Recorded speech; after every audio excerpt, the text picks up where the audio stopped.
Appreciate you joining us in the trenches with Dave Lapham, brought to you by First Star Logistics. And today we have an opportunity to catch up with Jimmy Chase, father of Jamar Chase. Jimmy Chase, an athlete himself, defensive back at the collegiate level at Alcorn State. So I'm sure he was very instrumental in Jamar learning to run those routes as well as he runs them. That's one thing that's an underrated part of Jamar Chase's game. The dude is a proficient route runner as well as everything else. And we talked to Jimmy Chase about everything else, about his son Jamar. Football was not the first love.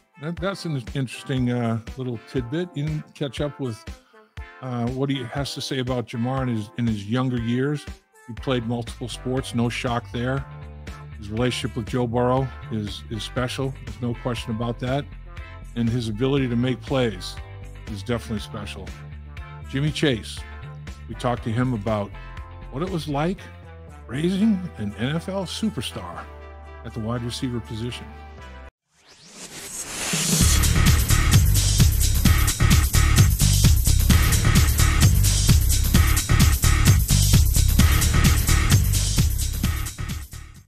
Coming to you once again from our outstanding studios at First Star Logistics. It's in the trenches with Dave Lapham.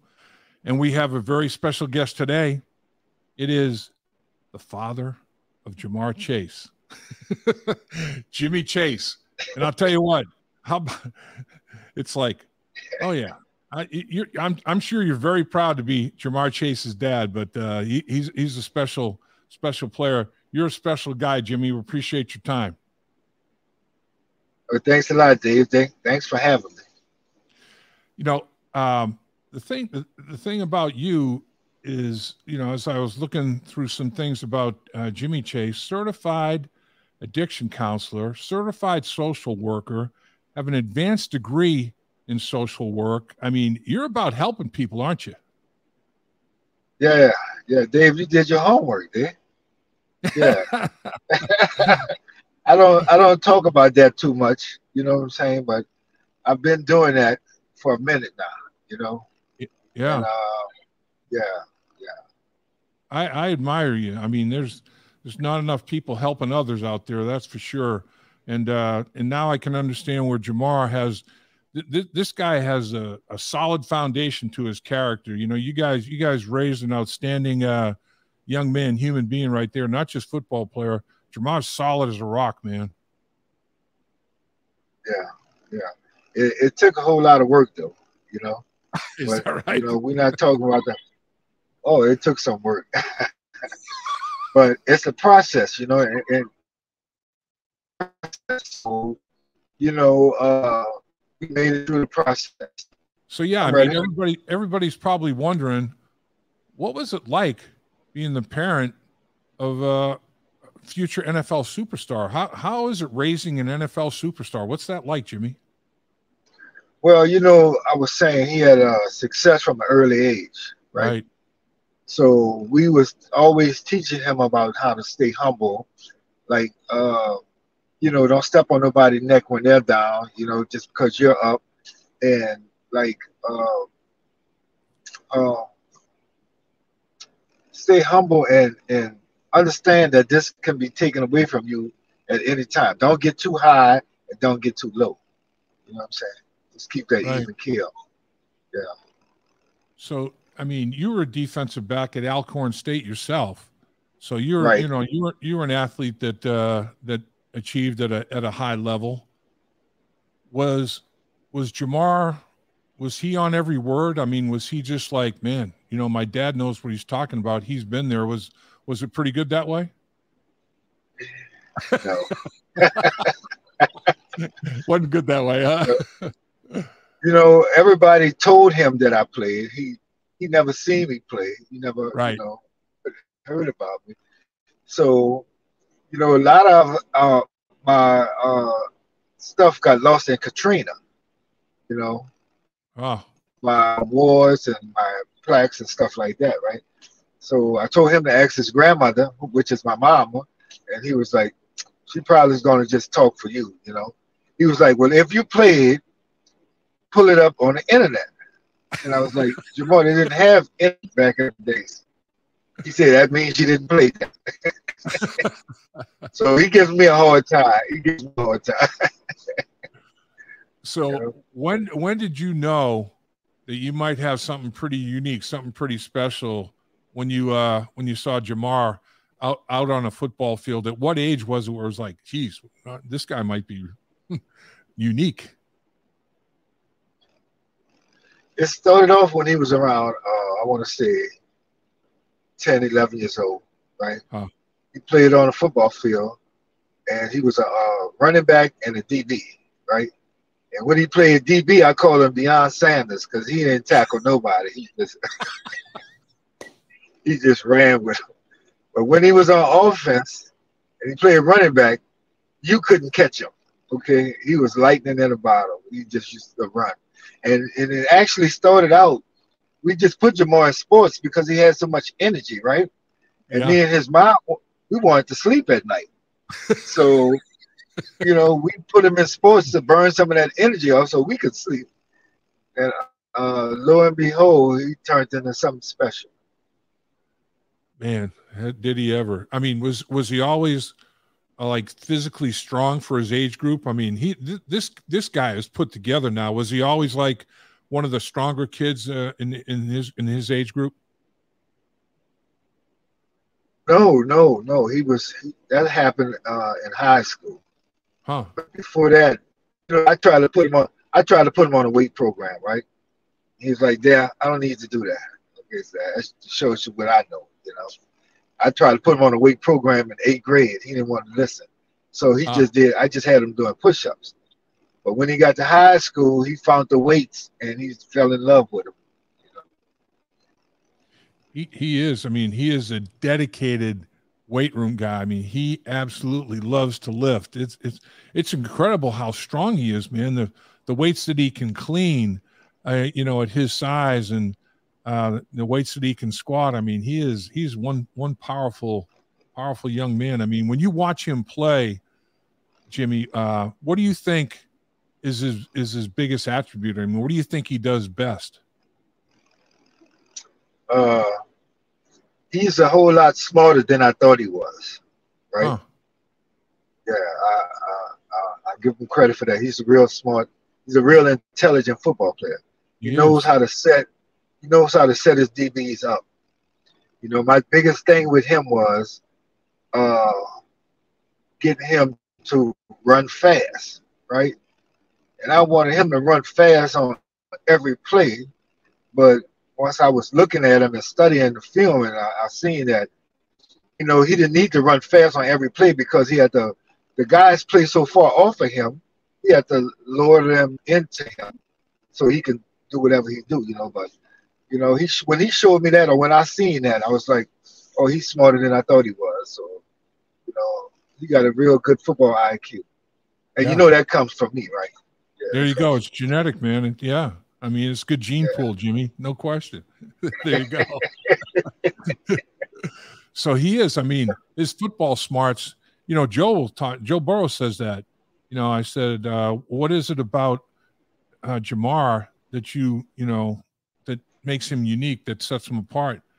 Man, his football IQ, his football smarts are as good as I've ever been around. You know, and obviously Joe is in that category as well. Those two seem to be on, you know, almost like ESP, you know, ESP, they're on the same page when it's like, how'd they know where the other guy was going to be like that? You know, it's amazing. I mean, they really are like the same person, right? Yeah. Like they have the same like demeanor. No, they have the same demeanor. Like I did a video, I don't know if you've seen it, on Jamar way back in high school. I said, you don't want to make him mad. Right, and in the video they talked about his training and all of that kind of stuff. But if he gets mad, he's gonna go ballistic on you, right? If you make him mad, if you do him something, he's gonna go ballistic, right? And I always had to control that coming up because he would lose his temper. Yeah. So I worked on kind of like helping him control that anger, right? And what I found out was Joe Burrow is the same way. If like you do him something, right, he's gonna go nuts on you. Like I found that out at LSU in the Fiesta Bowl when a guy like cold cocked him. He snuck him on a quarterback on an interception. Joe was going to tackle the guy after he intercepted the ball, and a linebacker snuck him and laid him out. And Joe got off the ground and tore their behind up after that. I was like, wow, this dude is a killer. Yeah. Okay. Huh. I tell you that the intangibles like that are so right. Huge. I mean, so when Jamar was growing up, was football always his best sport, or did he play all sports? What was Jamar like growing up in his youth sports activity? Jamar played basketball and ran track. Uh-huh. Okay. He played baseball one year, but he wasn't gonna make it in baseball because he'll hit a single and try to get a home run out of it. So that didn't work. Okay. But Jamar was a basketball player.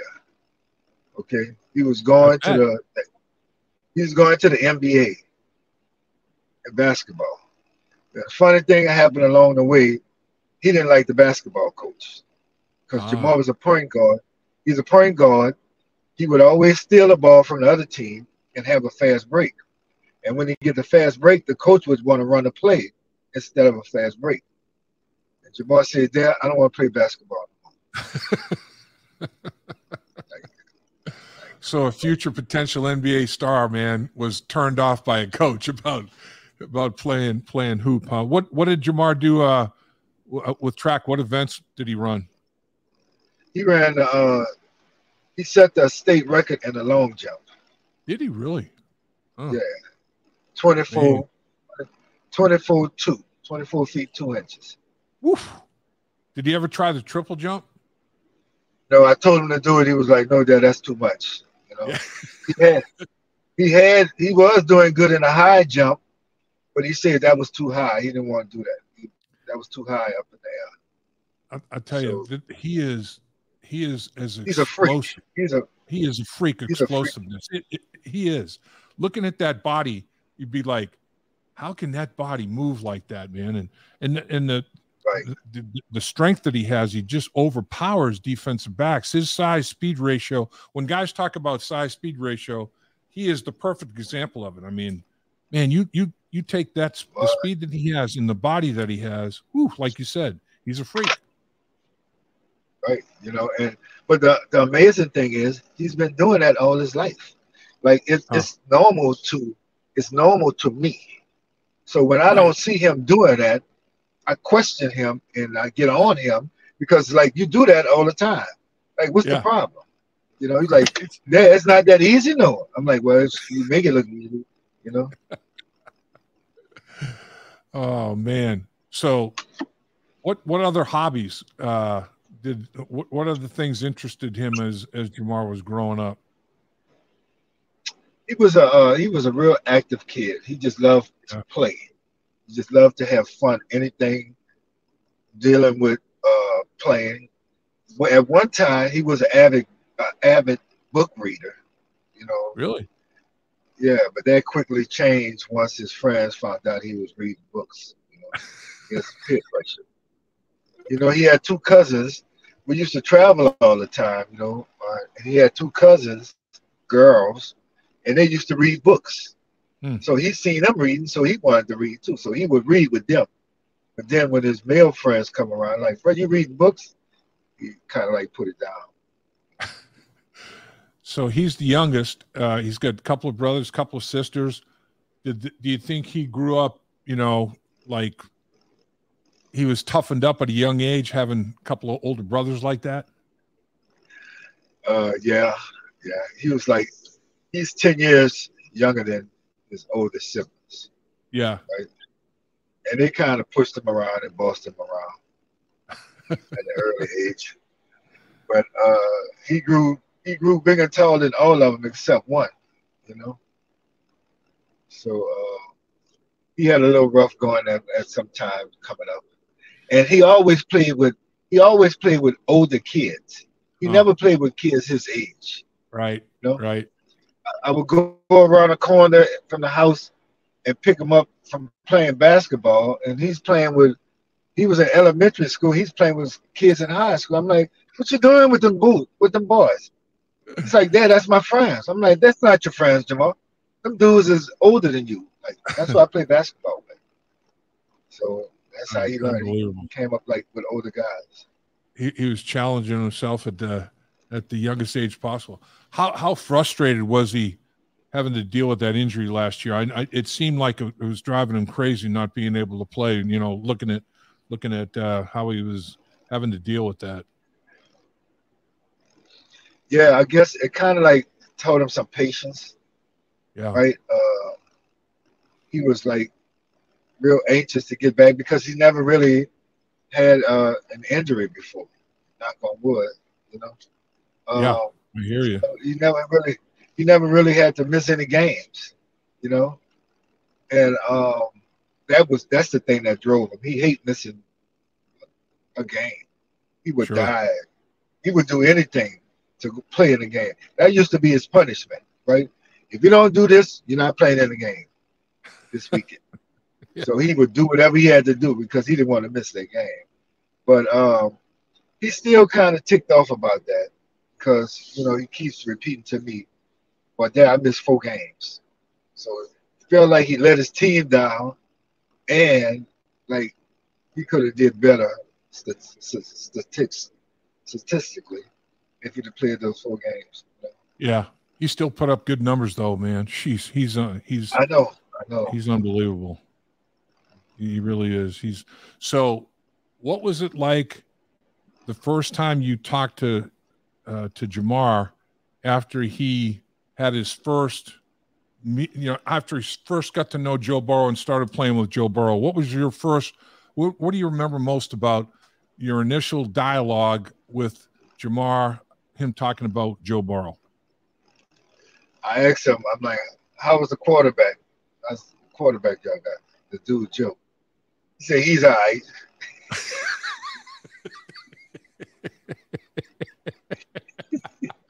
That's great. That's great. That was his word. He's all right. I'm like, okay. I'll tell you, those two have a connection, though. There's no question about it. I mean, you talk about, a lifelong connection, right? I mean, it's going to be there forever. Right. You know, he credit Joe for teaching him how to watch film, right? And I had Jamal watching film since 8th grade. Is that right? And I guess, yeah, I didn't know what I was talking about because, like, after every practice, we would go watch film. Like, I don't want to do that there. I don't want to do that. So when he gets to LSU, I was like, well, how you know how to do that, Jamal? Where you learned that from? He said, oh, Joe showed me how to watch film. So I'm watching film with him. I'm like, Joe showed you how to watch film? What was I doing? You know what I'm saying? When I was showing you how to watch film. Yeah, you know what it is, Jimmy. I mean, your son's not going to give you credit for it, but man, you broke him in. It was easy for him to adapt to what Joe wanted him to do, watch film, because he'd already had a foundation of watching film with you, man. He knew what he was looking at. Right. So, did Jamar have any like favorite players growing up that he would talk to you about? Did he have any heroes in that regard? Man, you wouldn't believe it, but Jamar did not watch football. Is that right? Wow. He did not watch football. I told you, football wasn't his thing. He said he only was playing football. Football was his hobby because all his friends were playing. So he wanted to play basketball. So he had basketball heroes, huh? Yeah, he got basketball heroes. But I think he was like Reggie Bush or somebody like that. But he really didn't watch too much football. So who were his basketball heroes? I want to say, what was it? Kyrie Irving, and I want to say Kobe. Sure. But Kobe, Kyrie Irving, and somebody else. But he has a lot of basketball. Yeah. Right. I know he's he's got a good soul. Jamar's a generous guy, isn't he? I mean, he he thinks of others quite a bit, doesn't he? Yeah, yeah. He helps out a lot of people, right? And I told him it's time for him to start doing some things. You know, he works with other people with camps and stuff like that. He does things for the kids. He have a giveaway back at home for back to school thing and stuff like that. And I told him it's time for him to start doing some things for himself to like help himself give back, you know, instead of helping others.